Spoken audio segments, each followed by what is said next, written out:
One of the things we see with the Gospels is that when they name different characters, they give the right sort of names you would expect for Jews of the time of Jesus in Galilee and Judea.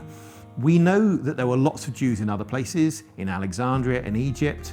There were Jews in Turkey, Jews in Rome, and you can actually look at what the Jews in those other places were called. Typically, Jews in Rome had Greek or Roman or Latin names.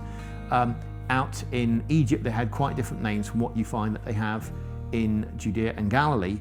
And the sorts of names you find in the Gospels are exactly the most common names outside the Gospels for Jewish characters. So you find that with the Dead Sea Scrolls and with Josephus and other historical records, you can actually build up a picture of what people were called. We know that Simon was the most common name for a Jewish male of the time. That's also the most common name within the Gospels. We know that Mary was the most common name for a Jewish female. It's also the most common name in the Gospels.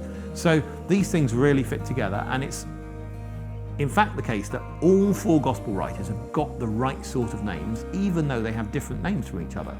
So it's the sort of thing that would happen if people were very naturally recording what they remembered and what was true. It's very hard to imagine people getting that right just through making things up.